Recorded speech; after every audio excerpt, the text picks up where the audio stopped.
we're talking about mistakes when picking a niche, okay?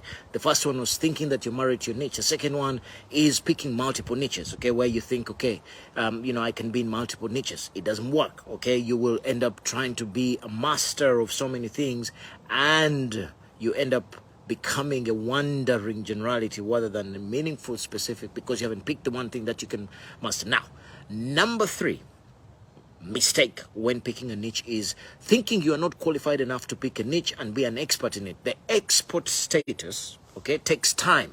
It's not an overnight thing. What you have to do is just pick one and go for it. Become relentless. Become the kind of person who's going to study, who's going to find what works, who's going to be looking out for, the best ways that it is working, doing the research, whatever happens. But you are qualified. Anybody, how does a professor become a professor? They put in the time, okay? With time, you're going to become great. With time, you're going to master it. If you decide that is what I'm going for, and you're going to be good at it, and you're going to consistently become better, then it doesn't matter.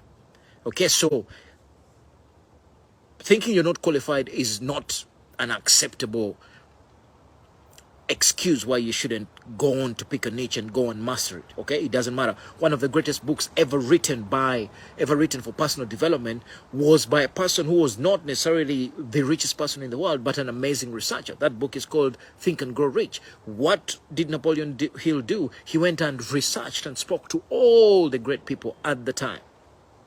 Okay, so thinking you're not qualified is just another mistake, okay? Mistake number 4, picking what everyone else is doing and not making your own decision, okay?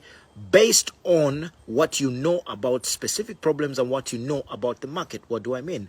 Don't copy and paste. There's so many guys who have come up as coach this, coach that, coach that. Guess what? Yours truly was there before. I also was copying everybody else. I wanted to be like Les Brown at a certain stage. Then I realized I'm never going to have this kind of beard. I'm never going to be as tall as he is. I'm never going to have the American accent. I might be a little bit more handsome. Okay, but guess what? I was never going to be a Les, okay? Then I decided to find my style. I decided to find what am I about, okay? Why? Because I know that picking everybody else's niche makes all of us the same. That puts us in the red ocean. That puts us in a position where we don't differentiate ourselves, okay? I am in a position now where I help consultants and trainers who are above 35 and are looking to realign and make their business work long-term while leaving a positive impact. I don't deal with 20-year-olds, okay? I don't deal with 28-year-olds who are, just want to be flashy. I can't. It's not my style, okay?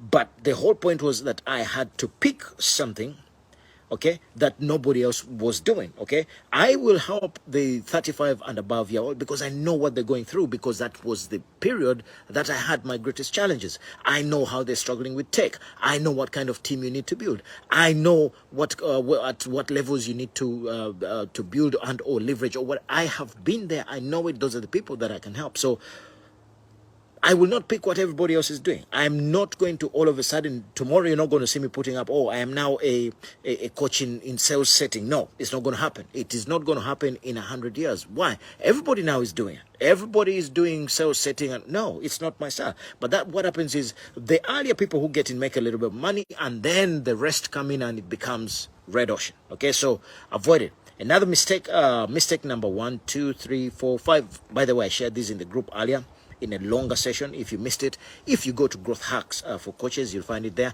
Next, being too afraid to be you. Instead, just trying to fit into the norm, okay? Your story is not your niche. Your type of therapy is not your niche. The books you have read and experience you have had are not your niche. Just be you and say, okay, what group of people have a problem that I have a great solution to? I can provide the quickest, fastest solution, and most importantly, they have the ability to pay. That's crucial. I've discovered so many people who want to be the Mother Teresas of this world, okay? They're broke already, but they also want to do broke stuff and then want to make a difference in life. It doesn't work like that. You got to find a way to find people who have a problem, serve them, and go beyond expectations. Help them to get a transformation in their life that they're happy to pay for, so that they have no buyer's remorse. They like what you're giving them. Most importantly, both of you are better off because of the interaction.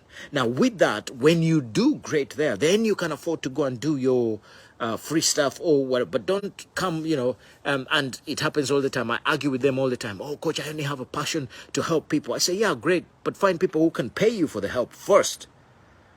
Then you can go and help the others that need the free stuff.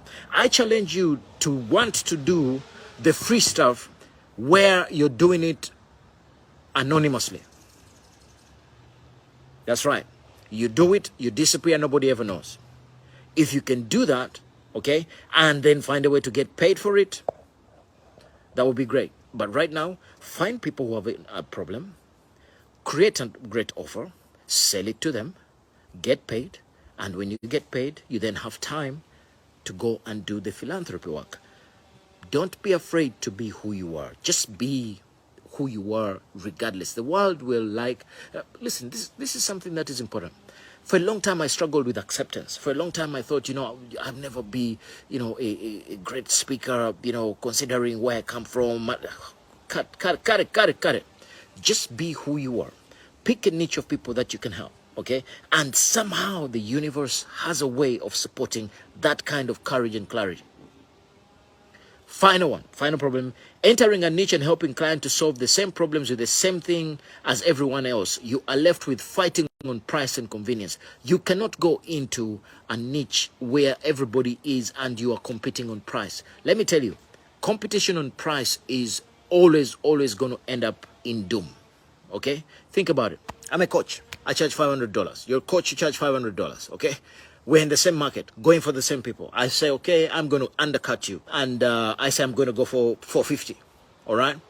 Claude says, you're joking. I'm going to go for $400. I say, no way. I'm going for $380. And then he says $350. And then I say $300. Guess what's happening to both of us? We're both losing. You can never compete on price. You got to compete on MVS, minimum viable service. You got to compete on your excellence. You got to compete on how you deliver a result. You got to compete on your unique ability. I'm going to be doing, on next Wednesday, I'm going to be talking about offers and high ticket offers and the psychology behind it and why you should never ever charge anything less than 10% of the value that you bring to the market. I know that if I took somebody through what I'm going to teach them in 60 to 90 days, they should be able to make their money back if they do the work. Okay, if they do the work. Now, if I know that, and I know that they're going to sell 3 or 4 client or 3 or 4 deals, and I know that if they do what I say they're going to do and assemble a great offer, they're going to sell each one of whatever they're going to sell between $3,000 to $5,000. Okay, $3,000, $5,000 times 5. What is that? 3 times 5, 15,000. Now, is it fair that I charge $5,000? You bet it is. So I want to encourage you to say, you know what? I'm going to enter a niche and I'm going to find a sweet spot where I am uniquely gifted to deliver. I am one of those coaches who does not babysit people. I will kick your, so hard if you're not doing the work, okay? I am ruthless like that, but in a good way, because I know 90% of the people who buy personal development stuff never use it. How do I know? Yours truly was a victim of that. I looked at so much stuff that I bought and never used, and I was thinking, why didn't I? There's no accountability. There's no follow-up. It was like everybody else. And most importantly, the guru or whoever sold it to me didn't care after that. There was no accountability. There was no follow-up.